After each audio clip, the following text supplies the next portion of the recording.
हमारे 1 रहेंगे और हम 10 हमारे 100 रहेंगे तो समस्याएं कितनी बढ़ सकती है। इस पर भी हम सबको विचार करने की गहन जरूरत है। और इसमें जो गृहस्थी है, कहते भगवान कहते कि कम से कम 4 पुत्र तो हो ही। जैसे हमारे परीक्षित जी के बड़े भैया हमारे हैं, आपको देखिए 4 पुत्र हैं, एक धर्म के लिए, एक अर्थ के लिए, एक काम, एक मुक्ति के लिए। धर्म, अर्थ, काम, मोक्ष। जब 4 हमारे संतान हो जाते हैं तो चारों संतानों से हम ये लालसा रखते हैं कि हमें धर्म, अर्थ, काम और मोक्ष हमें दिलाएंगे। इसलिए हमें अगर हम 2 नहीं तो कम से कम 4 तो हमारे संतान होने ही चाहिए, जिससे कि यह भारत की भी कोई जो राष्ट्र है, राष्ट्र की सेवा लग जाए, कोई धर्म की सेवा में लग जाए, कोई माता पिता की सेवा में लग जाए, कोई दीन दुखियों की सेवा में लग जाए। इस तरीके से अगर हमारे संतानें अधिक होंगी तो अधिक से अधिक हम लोगों की सेवा कर सकते हैं। बोलो जय जय श्री राधे। 180 केवल भगवान श्री कृष्ण के पुत्र हुए और सभी विवाह कराया, और उन पुत्रों के विवाह के बाद जो संख्या हुई, कृष्ण के पौत्र जो हुए, पुत्र के बाद जो आगे जो पीढ़ी थी, वो जो पौत्र हुए, वो उनकी टोटल संख्या जो है वो 56 करोड़ के आसपास पहुंच गई। अब भगवान कहते हैं कि 56 करोड़ जब यदुवंशियों की संख्या हो गई तो पूरे द्वारिका के लोग डरने लग जाए कि भाई इतनी संख्या तो स्वयं इनकी परिवार की है।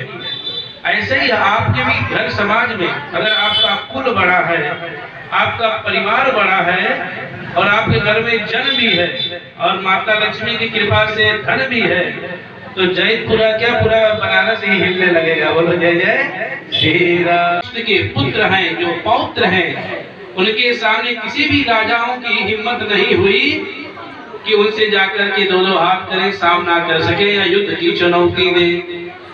भगवान श्री कृष्ण जी ने इतनी बड़ा अपना परिवार को इतना विशाल बना लिया कि अब किसी की हिम्मत नहीं हुई। अब एक दिन भगवान कहते हैं सब चीज बनवाते थे, हर एक रानियों के लिए महल, विश्राम कक्ष, भोजन कक्ष सब अलग अलग होता था। उसी तरह एक कक्ष और होता था जिसको बोलते हैं कोप भवन। अब कोप भवन सुनते ही सब लोग माता कैकेयी को मत याद करने लगिएगा। बोलो जय जय श्री राधे। भगवान कहते हैं कि भगवान श्री कृष्ण कोप भवन में, क्योंकि 16,108 रानियां थी, कभी कोई दुखी हो जाती थी, जिसको दुख होता था वो भवन में चले जाता था और भगवान जाकर के उसकी दुख पीड़ा को सुनते थे, समझते थे, यथा प्रयास करते थे कि उसके दुख दूर हो जाए। अरे विवाह जैसे होता है, कुछ दिन तो अच्छे से बीतता है, 10वें 11वें दिन से होता है आपकी जिससे विवाह होता है उस लड़के के उसको सिखाया जाता है, तुम्हारी अम्मा ने ऐसी कहा, तुम्हारे पिता ने ऐसा बोला, मैं चुप हूँ, बस समझ लो, जिस दिन मुंह खोलोगी ना सीधे पैर उठा के घर चली जाऊंगी। अब स्थिति खराब, अब वो बेचारा करे तो करे क्या। जब वहाँ पे जाकर के मुंह लटका के बैठ गए, गुस्से में माता रुक्मिणी आई, भगवान महावीर का जन्म हुआ और आप अपने कुल की बात करते हैं प्रभु। परिचय दें। राजेश कुमार सेठ। सर, यहाँ पे जो कथा का आयोजन भागवत का हो रहा है, कै दिवसीय है, कौन है महाराज जी, कहाँ से? स्वर्गीय नाना, स्वर्गीय रामसिंह सेठ नानी श्रीमती लीला देवी के स्मृति में हमारे मामा लोग सभी लोग परिवार के साथ गया श्राद्ध करने के लिए गए थे और 7 दिवसीय श्रीमद् भागवत कथा का आयोजन मध्य धर्मशाला जयपुर में आयोजित है, जिसका भी आज समापन मुहूर्त है। कल इसी में भव्य भंडारा का आयोजन है।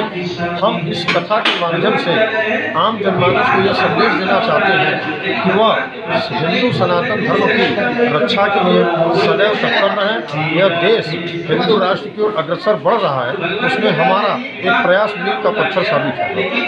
परिचय थे। श्री रामलाल सेठ। आज किस प्रकार का आयोजन यहाँ पे किया जा रहा है? हम अपने माता पिता के जो अभी हम गया श्राद्ध गए थे, उसी उपलक्ष्य में यहाँ पे हम लोगों ने 7 दिवसीय श्रीमद् भागवत का जो कथा का यहाँ पे आयोजन हम लोगों ने किया है। कथा में कौन हमारे आए हुए हैं, कथावाचक कौन हमारे है? कथावाचक श्री विष्णुदेव शास्त्री महाराज के मुखारविंद से ये कार्यक्रम हो रहा है।